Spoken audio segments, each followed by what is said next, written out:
ना इसमें चंद्रयान जो है, चंद्रयान से संबंधित जितने भी प्रश्न हैं उनको आपको ओवरऑल समझ लेना है। जितने भी प्रश्न, हमने ऑप्शन पे ध्यान नहीं दिया या फिर उस पे ध्यान नहीं दिया कि क्या हमसे पूछा जा रहा है क्या नहीं पूछा जा रहा है, मतलब वो ये कह रहे हैं कि क्या चीजें यूज होती हैं। हेलो नमस्कार दोस्तों, स्वागत है आप सभी का हमारे चैनल पे। देखिए जो 7 दिसंबर का पेपर हुआ है, कॉमन पेपर, जो कि सभी के लिए सेम है, बीपीएससी टीआरई 2.0 में, उसकी थोड़ी सी चर्चा करेंगे। बहुत शॉर्ट वीडियो है, इसलिए करेंगे जिससे कि आप लोगों को जिनका पेपर नहीं हुआ है उनको आइडिया हो सके कि किस तरह के प्रश्न आ रहे हैं। तो इसमें डरने की बिल्कुल भी बात नहीं है, बस कुछ एक पोर्शंस को आपको ध्यान देना है। दोनों ही जो पोर्शन है, देखिए पार्ट 1 और पार्ट 2 की चर्चा करेंगे। यहाँ पे मैंने सब लिख लिया है, आप लोगों का टाइम वेस्ट नहीं करूंगी। मैं जानती हूँ आप लोगों के पास टाइम नहीं है, पहले ही लिख लिया है कि क्या क्या इसमें आया है, कहाँ से पूछा हुआ है।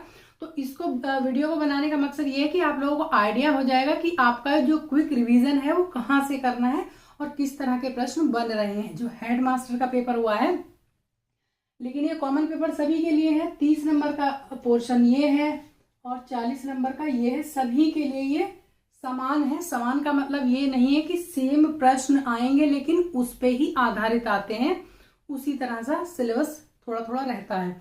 लेकिन ये तो आपको सोच के चलना है कि बीपीएससी एग्जाम ले रहा है तो थोड़ा सा उसका जो लेवल है वो थोड़ा सा अप हो जाता है, बस ये है और कुछ नहीं है। लेकिन जो लैंग्वेज वाला पोर्शन है वो निहायत ही इजी प्रश्न आते हैं हर बार ही। इस बार ही ऐसे देखने को मिला। देखिए मैं बात करती हूँ पहले लैंग्वेज 1 और लैंग्वेज 2। 1 में इंग्लिश और हिंदी की बात करेंगे। इंग्लिश ये 1 में, यहाँ पे प्रश्न आएंगे। देखिए कॉमन प्रश्न है, कुछ तो कॉमन प्रश्न आए हैं, मैं चर्चा करूंगी कुछ प्रश्नों की। कॉमन प्रश्नों का मतलब है पहली बार इस तरह से आए थे। आप लोगों को क्या याद रखना है, जिससे रिलेशंस होते हैं, कौन हमारा क्या लगता है, बस उनका पता होना चाहिए। या फिर कॉमन क्वेश्चंस में ऐसे आते हैं कि हमारा किचन में हम क्या क्या टूल्स यूज करते हैं, उनके नाम आ जाएंगे, पूछेंगे क्या नहीं करते हैं। फिर उसके बाद हम बाथरूम में क्या यूज करते हैं, या फिर ऑफिस में क्या यूज करते हैं, स्कूल में क्या यूज होता है या क्या नहीं यूज होता है, ये आपको देखना है, पढ़ना है ध्यान से प्रश्नों में कि क्या नहीं यूज करना है पूछा जा रहा है, क्या यूज करना है पूछा जा रहा है। तो उनके हमें नाम पता होने चाहिए सभी के इंग्लिश में।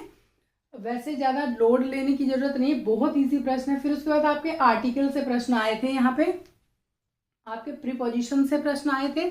बस थोड़े से ही तो प्रश्न है, 8 प्रश्न इसमें हो गए, ठीक है। बहुत इजी प्रश्न आए हैं लैंग्वेज में।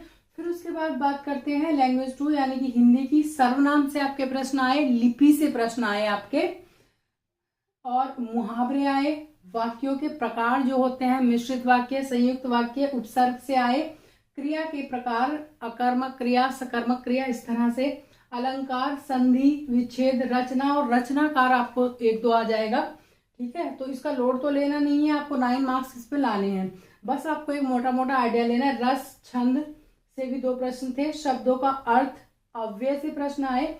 अब इसमें ध्यान देने की बात क्या है, दोनों ही पोर्शन में इसमें देखिए ऑप्शन जो है, 4th ऑप्शन जो है ये है उपरोक्त में से एक से अधिक, ठीक है। पता चला कि इसमें केवल 9 नंबर आने हैं, बहुत इजी लग रहा है देखने में, तो कुछ लोगों ने केवल 9 या 10 प्रश्न ही इसमें अटेम्प्ट किए इसका टाइम बचाने के लिए, ठीक है।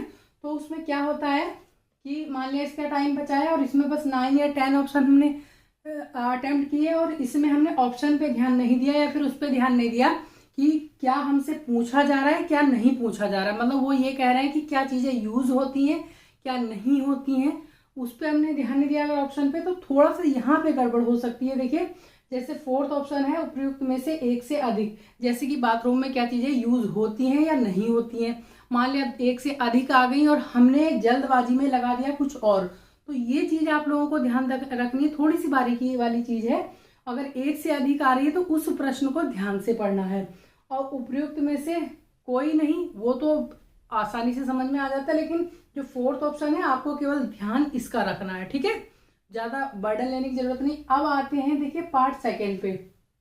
इसमें जो प्रश्न आए हैं, थोड़ा सा मैं कहूंगी जो जीएस के प्रश्न है उसमें करंट अफेयर्स और जो आपका हिस्ट्री से प्रश्न पूछे गए हैं, बिहार से भी 4 के लगभग प्रश्न हैं, लेकिन जो हिस्ट्री से मतलब मॉडर्न हिस्ट्री से और आपके करंट अफेयर से जो प्रश्न पूछे गए हैं उनका जो लेवल है वो थोड़ा सा ऐसा है जो यूपीएससी मतलब पीसीएस लेवल के प्रश्न हैं, लेकिन ज्यादा टफ नहीं है, क्योंकि मोस्टली फैक्चुअल प्रश्न है, तो ज़्यादा दिमाग नहीं लगाया गया है इसमें, तो ज़्यादा डरने की ज़रूरत नहीं है। कुछ लोग डरा रहे हैं कि ऐसा प्रश्न आए थे, ऐसे आए थे, ज़्यादा डरने की ज़रूरत नहीं है बिल्कुल। बस हिस्ट्री और करंट अफेयर में थोड़ा सा ऐसे हैं कि थोड़ा सा वास्ट होता है इनका सिलेबस, इसलिए उसमें थोड़ा सा मैं थोड़े प्रश्न आपको बता भी दूँ कि किस तरह से आए हैं।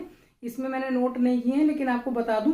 एक चीज और है, आपको ना इसमें चंद्रयान जो है, चंद्रयान से संबंधित जितने भी प्रश्न हैं उनको आपको ओवरऑल समझ लेना है। जितने भी प्रश्न बन रहे हैं इसमें तो आए थे चंद्रयान से संबंधित प्रश्न, 2 प्रश्न चंद्रयान से आए हैं, ठीक है, 2 प्रश्न आए हैं, उसकी डेट है और शायद कहाँ से छोड़ा गया ये, तो मतलब स्थान और डेट पूछी गई है। आपको एक चीज और याद कर लेनी है, इससे संबंधित एक महिला है, उनकी अभी अभी हाल ही में डेथ हुई है, और चंद्रयान से संबंधित है, उनका आप लोग मुझे कमेंट बॉक्स में नाम भी लिख के बताइएगा, वो इससे संबंधित थी, तो उनकी अभी अभी डेथ हो गई है हाल ही में, उनसे भी प्रश्न बन सकता है। तो चंद्रयान के जितने भी प्रश्न आपको कर लेने हैं, इनसे 1 या 2 प्रश्न जरूर आएंगे, ठीक है। फीफा महिला विश्व कप से प्रश्न आया था, फुटबॉल फाइनल टीम किसने जीता? केरल के पूर्व सीएम ओमन चांडी, जिनका हाल ही में निधन हो गया, लगभग 53 वर्षों तक लगातार केरल के किस निर्वाचन क्षेत्र से विधायक रहे? इस तरह के प्रश्न आए, ठीक है।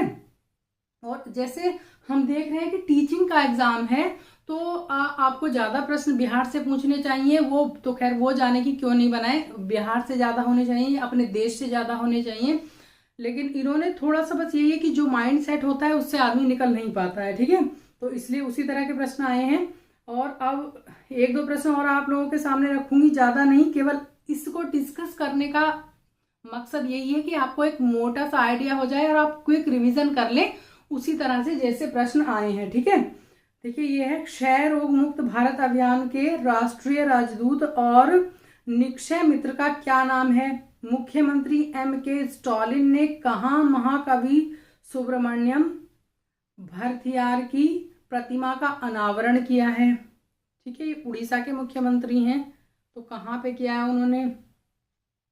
मतलब उत्तर प्रदेश से ही 2-3 प्रश्न दे दिए इन्होंने, तो अपने पड़ोसी राज्य को आपको देख के चलना है कि उससे भी प्रश्न दे रहे हैं ये। जैसे लखनऊ समझौता आया है, प्रश्न है देखिए, मोटा अनाज को चमत्कारिक अनाज और भविष्य की फसल कहा जाता है। निम्नलिखित देशों में से किसकी भारत के साथ सबसे लंबी सीमा है? आप लोग भी जानते हैं, बांग्लादेश की है। निम्नलिखित नगरों में से कौन सा नगर कर्क रेखा के उत्तर में अवस्थित है? तो कौन सा नगरों की अवस्थिति आपको देख के चलनी है, नगर, ठीक है। तो ये इस तरह से प्रश्न आए हैं, तो आपको ध्यान रखना कि किस तरह से मोड ऑफ क्वेश्चंस क्या होगा, नेचर ऑफ क्वेश्चंस क्या होगा, ये बस आपको क्विक रिवीजन में देखना है, ज्यादा कुछ नहीं है। बस ये है जीएस के जो प्रश्न है, जिससे और साइंस तो बहुत इजी आई है, ठीक है, साइंस के प्रश्न बहुत इजी हैं, ज्यादा टफ कुछ भी नहीं आया है, बस मोटा मोटी आपको देखना है। देखिए प्रश्न है, चंपारण आने के लिए किसने गांधी जी को राजी करने के लिए निर्णय लिया था? 1912 में पटना में होने वाले भारतीय राष्ट्रीय कांग्रेस के अधिवेशन के अध्यक्ष कौन थे? तो ये जो भारतीय राष्ट्रीय कांग्रेस से प्रश्न बहुत ज्यादा आते हैं, तो इसको तो आपको रिवाइज करना ही करना है। अब देखिए चंपारण आने वाला हो गया, लखनऊ समझौता कब हुआ, ठीक है, इस तरह के प्रश्न आए, ज्यादा टफ नहीं है, और साइंस के तो बहुत इजी प्रश्न हैं, इस तरह से है, बस ज्यादा कुछ नहीं। देखिए पानी में फूलने पर उसे कठोर बनाने वाला, घुलने पर, पानी में घुलने पर उसे कठोर बनाने वाला यौगिक है, और यह है थोड़ा सा क्लियर नहीं है पेपर इसमें, इसलिए थोड़ा सा पढ़ने में प्रॉब्लम हो रही है, सॉरी। ये है ऑर्निथोलॉजी अध्ययन है, इस तरह के प्रश्न है, ज्यादा कुछ भी टफ नहीं है, सॉरी थोड़ा सा पेपर इसमें क्लियर नहीं है, अभी किसी स्टूडेंट ने भेजा नहीं है, मतलब क्लियर सा नहीं भेजा है, जल्दी में थे इसलिए भेज दिया है, तो बाद में डिस्कस करेंगे। इसी तरह के प्रश्न है, ज्यादा कुछ भी लोड लेने की जरूरत नहीं है, और सबसे ज्यादा आपको जो 4th ऑप्शन का ध्यान रखना है जरूर, उसमें गलत नहीं कर देना, अगर 2 चीजें आती हैं तो, ठीक है।